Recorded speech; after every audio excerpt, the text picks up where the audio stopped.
Welcome back to another episode of the Tweet Show podcast. As always, I am your host, Chandler. And on today's episode, we're going to talk some college basketball because college basketball is ramping up because it is officially March. I'm so excited for March. I've always loved this time of the year because we got conference tourneys starting. We've got the regular seasons wrapping up. Next week, we'll have more conference championships with the Power 5 schools. And then we'll have the brackets. We'll have March. We'll have the madness. We'll have the NCAA tournament.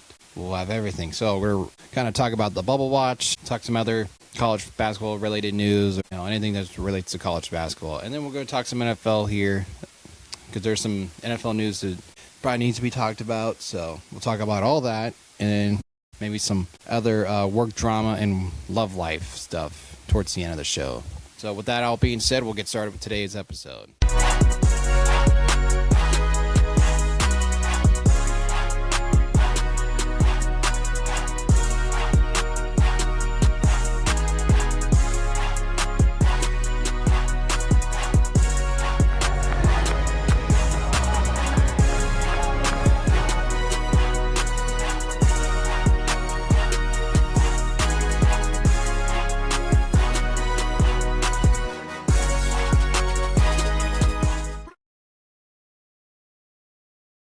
So I think we're going to start off with some NFL stuff first, and then we'll get into the college basketball stuff, just because I think college basketball will take a little bit longer than I think the NFL will. So this is all what I wrote down for the NFL news for today.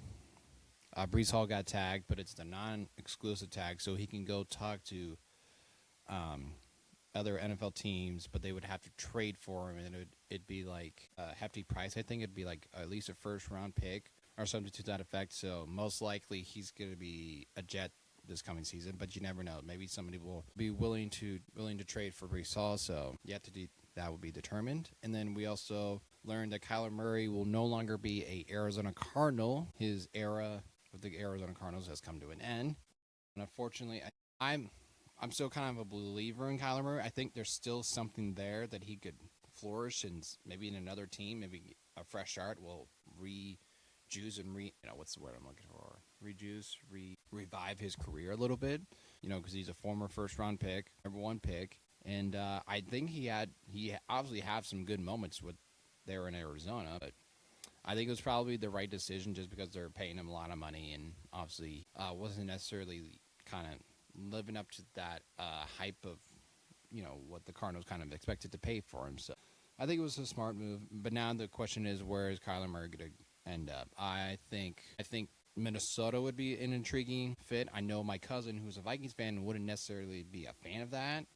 I think probably the Steelers are probably going to be a destination as well. The Jets, basically almost any team that kind of needs a quarterback. But I expect sort of those top three landing spots for him, because I think Kyler Murray needs to go to a place.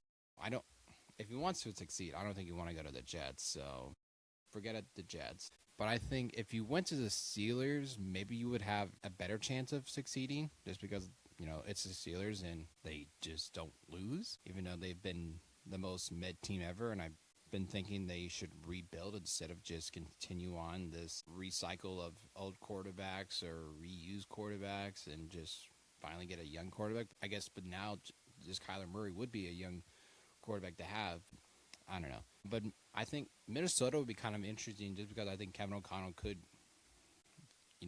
I think he could unlock something of Kyler Murray, just because I think Kyler Murray definitely has a talent, and I think Kyler Murray could easily fit in that offense, and it would also give J.J. McCarthy some challenge, just because I think the Vikings are definitely looking for a quarterback to compete with J.J. McCarthy, but also they could also be looking at Kirk Cousins again. So only time will tell with where Kyler Murray's going to end up.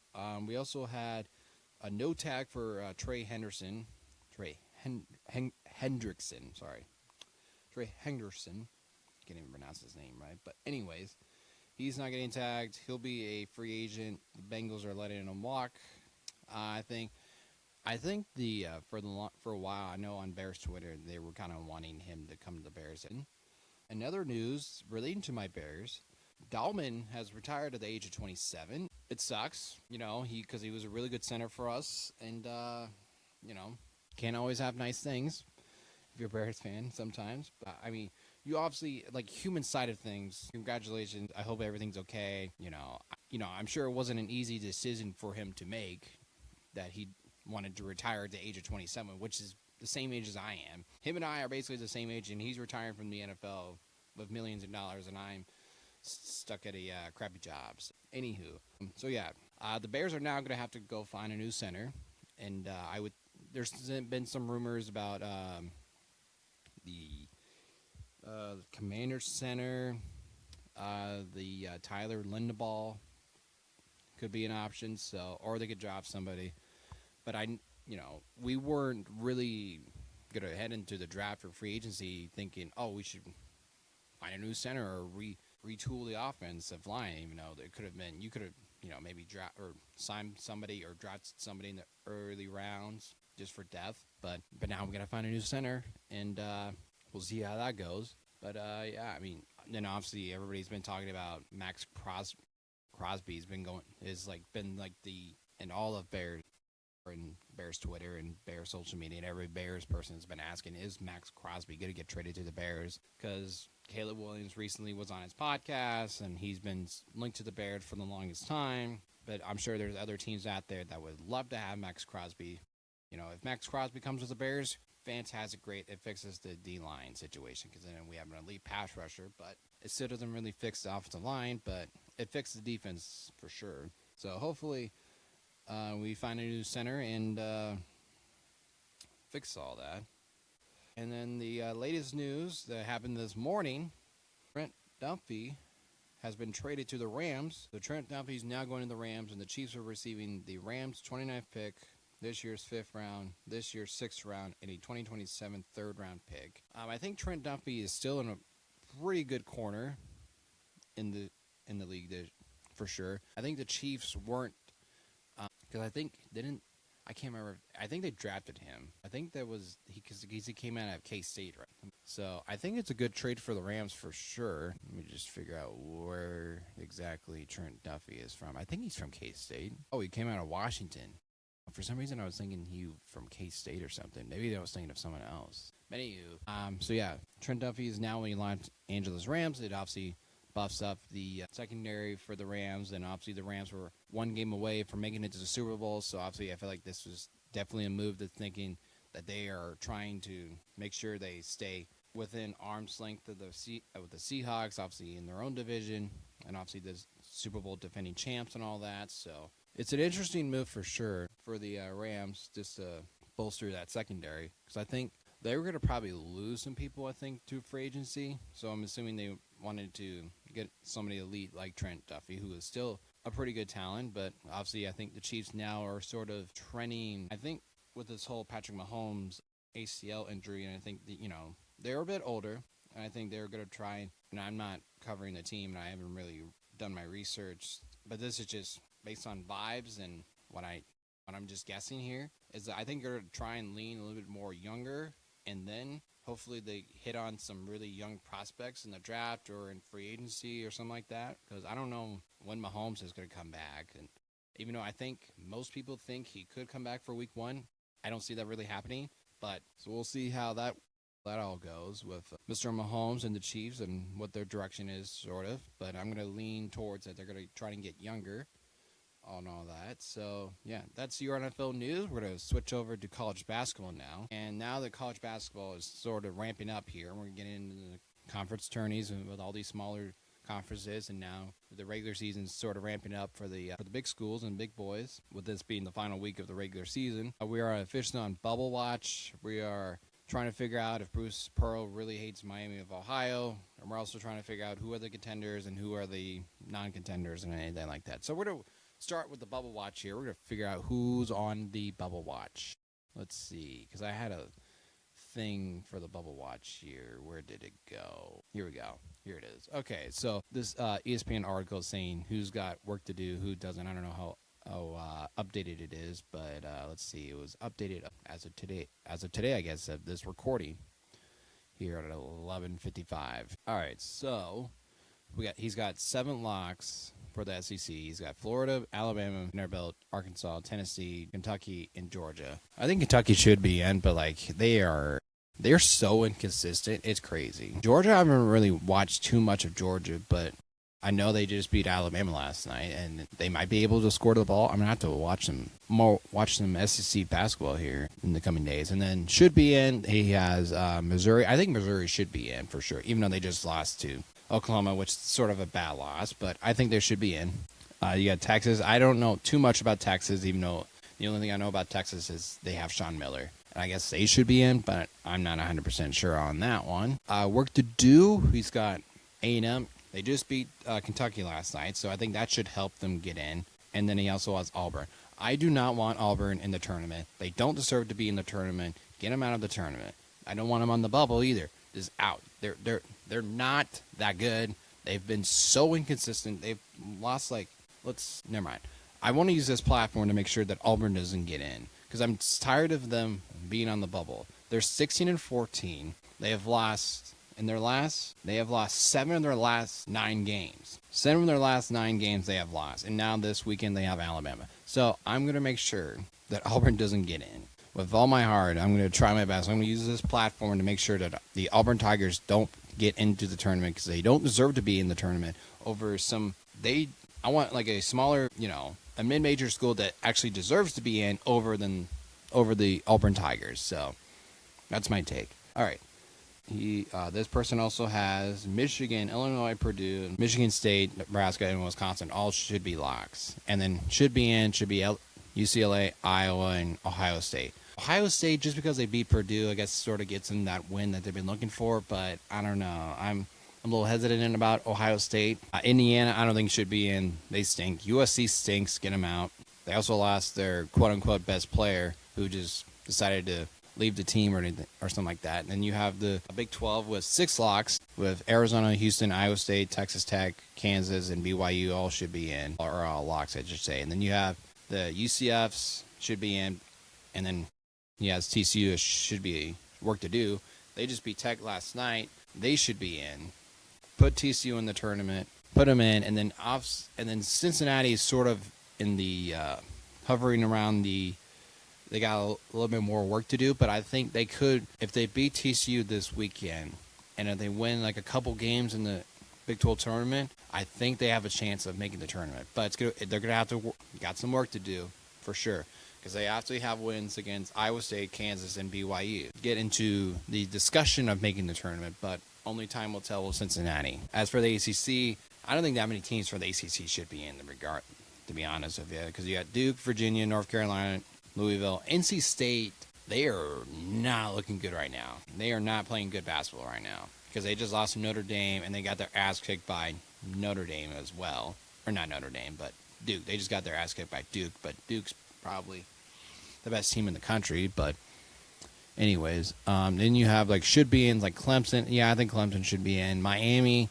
I haven't watched too much of Miami basketball. I'm going to be completely honest with you. I haven't really watched a whole lot of AC basketball just because I haven't been thinking that this conference there hasn't been that many good teams to watch. And you got, I guess, SMU as well. Again, I'm not familiar with SMU basketball. I'm not going to comment on it saying they should be in or should be out. But so yeah, I guess Cal is in the work to do. Get Cal out. They're not going to the tournament. Then you got the Big East with UConn, St. John's, and Villanova. I think that's pretty much should be it. You can make a case for Seton Hall. They did go toe-to-toe with UConn the other day, but they needed to win that game to sort of beat the more in the be in the sort should be in, but only time will tell with Seton Hall. But and then he's got a list of other smaller schools like the Gonzagas, St. Mary's, and Utah State are locks, and he's got the St. Louis Marks from the A-10 should be in, and then he's got the Miami Hawks as work to do. So let's talk a little Miami of Ohio here for a sec. So Miami of Ohio is if this is for the people that aren't necessarily into college basketball that much, or you're my cousin Sid, who's just listening to the pod because she's taking care of her new son and just has nothing else to do besides listening to this podcast. Miami of Ohio is a small school in Austin, Ohio, and they're obviously in the MAC. And so they're 30-0. Are they 30-0? They're 30-0, right? Hold on, let me make sure. They're either 29-0 or 30-0. Let me double check here. They are.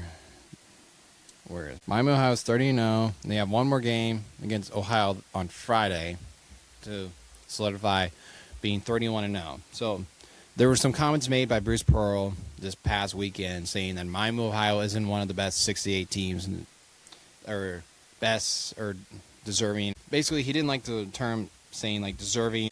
He didn't think Miami of Ohio is deserving of a tournament spot, even if they don't win their MAC championship, the conference tournament, which I kind of disagree with, just because but he also kind of used that platform to make sure that his old team, that his son coaches, the Auburn Tigers, get in the tournament and not a Miami of Ohio. If for some reason Miami of Ohio is sort of on that bubble, if they would happen to lose a game on Friday or losing the championship game to like Akron, who's probably the second best team in the MAC. So I don't agree with Bruce Pearl's comments because I think Miami of Ohio does deserve to get in. I think they're way more deserving than some of these other, Power 5 mid or not great teams out there. Like if we're talking about like Auburn's, if we're talking about the Cows, if we're talking about like hell even Cincinnati. And I want Cincinnati to get in because I think they are playing some good basketball. But I think Miami of Ohio deserves to be in over Cincinnati. But it's going to be the talk of the town. It's going to be definitely the hot topic of discussion in all of the college basketball world about if Miami of Ohio deserves to be in or not. Because obviously the easiest way to get in the tournament is win your conference tournament. So all they have to do is basically win the MAC. Okay, here we go. So the 1 seed would play the 8 seed in the first round. So the top 8 teams make it to the MAC championship. So Miami of Ohio would have to play the 8th seed, whoever that's going to be, on Thursday of next week.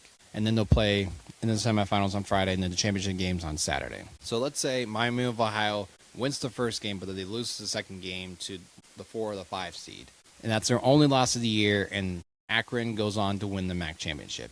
I still think even then, if Miami of Ohio doesn't win the MAC, with 1 loss and going undefeated during the regular season, and I get it. Some of the metrics doesn't really favor Miami of Ohio, but I do think they are so much deserving of a chance to compete in the tournament.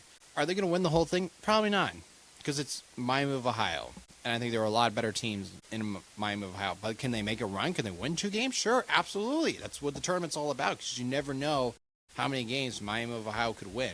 They could upset if they're like I think one projection they were like a 7-10 or even the 8-9 projection. So let's say if they win that first game, Miami of Ohio is going to get more more talked about, and people are going to be like, "Oh my gosh, Miami of Ohio still undefeated. They're going to play the 1 seed Michigan next week." Is this going to be the time where Michigan loses to an undefeated MAC team, or is Miami of Ohio going to make a Cinderella run, make it to the Sweet 16? So yeah, I kind of lost my train of thought about Miami of Ohio. So yeah, like I said, I think Miami of Ohio, regardless if they lose in the conference tournament, and that's their only loss, I think they're willing and deserving of a spot in the tournament. Because if they don't get in, then there's going to be chaos, and people are going to be mad as hell. And obviously, once the tournament starts, we're all going to kind of forget about Miami of Ohio for a while. But it's just going to be a talking point for like up until that first game, and everybody's going to stop talking about Miami of Ohio. But it's going to tarnish sort of that tournament feel of like, remember when Miami of Ohio made the tournament? Oh, wait, they didn't, because the committee didn't think they deserved to be in or something like that. And obviously, there's a lot of things that could happen. There could be some bid stealers that could prevent Miami of Ohio of getting in. But I don't think that's going to be the case. I don't think there's going to be that many bid stealers, but you never know. There could be wild things be happening in other conferences. What if someone else wins the Missouri Valley Conference instead of Belmont? What if, like, I'm just going to use this as an example. What if Northern Iowa happens to win the Missouri Valley and not Belmont? Is Belmont going to get out of the tournament? And then is that going to, because like if Miami of Ohio doesn't win, is that going to lessen a chance for them to make the tournament? I don't know. I'm just trying to think some doomsday scenarios for Miami of Ohio, but like I said, I'm going to keep using this platform to make sure that Miami of Ohio gets in. At least the 10 people that listen to this podcast, and maybe those 10 people that listen to the podcast can tell the other people that they know that Miami of Ohio should be in. And I think the committee is human enough to get much is done before I have to go to work. Okay, so let's talk some tiers, and let's talk about who's going to win the national championship, at least in this first version of the tweet tier. in the college basketball national champions. So this is I kind of broken down the tiers. I broke it down into 5 tiers. Tier 1 being championship or buzz for these teams. So I put Duke, Arizona, and Michigan all in the. I felt like the other teams have been a little bit more consistent because like this team that I'm about to say has started out slow but has been playing some excellent basketball. So tier 2, I have UConn, Florida, and Houston in tier 2. And this tier is more of the they could make a Final Four and potentially even get to the championship game. Florida, I was ready to put in tier 1, but and then in tier 3, these are just sort of the teams that could make a run, make it to the Elite 8-ish, but we'll have to wait and see. So I put like the teams like Texas Tech, ISU, Illinois, Michigan State, and Bama. And I only put Bama on here just because they can score at a high rate, and they can't really defend, but they can score the basketball for sure. As for tier 4, I put Purdue, Kansas, Virginia, and Nebraska in tier 4s. These are sort of the Sweet 16s or could lose in the second round. Purdue, because they were preseason ranked number 1. I don't know what to really make of Purdue because like they can't beat any good teams at home, and they beat up on the bad teams. So either Purdue is sort of like I was saying about the Big 12, they just need to get out of the Big 10 play. And once they get out of the Big 10 play, they could beat somebody, and that could actually make a run, and maybe they can fall into the tier 3 category. But I'm going to say no, they can't. I'm going to say they could at least get to a Sweet 16 or Sweet 16 or bounce in the second rounds. As for Kansas, they are such a weird team because I originally had them in tier 3, but I decided to go with them in the tier 4 just because they lost to Arizona State last night, but obviously Bill Self got ejected from that game last night. But I don't know what to make of Kansas because I think Kansas, if Darren Peterson decides to play a little bit more better, because he's been a little off, and it's not even like the whole injury thing that we've been discussing with him for the longest time, or his availability.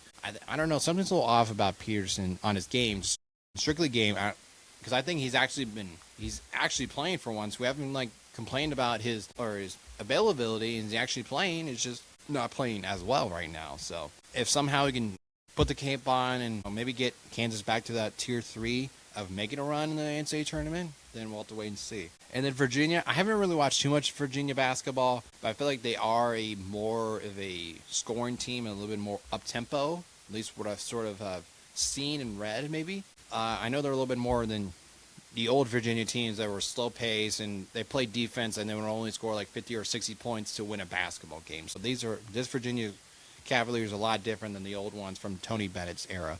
And then Nebraska, obviously Nebraska lost last night to UCLA, but I still believe that they're going to finally win their first ever NCAA tournament game. I still think that Nebraska could make it to the Sweet 16, and obviously it depends on who they're going to play and matchup base or something like that, but I do think Nebraska for sure can make a Sweet 16 run, at least in my opinion.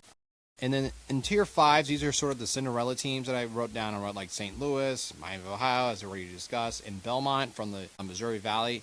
I've been hearing some talk about this Belmont team. I need to do a little bit more research, but just strictly based on what I've heard, I think they've been saying this is a good team that can upset somebody. But like I said, I have to do a little bit more research on Belmont, and then can only do so much, I think. And I think the other people around him aren't necessarily helping him out a bit. I don't know how many points he scored last night against Cincinnati, but I'm sure it probably was a lot, but not that much. So let's see. How many points did he score last night? He scored,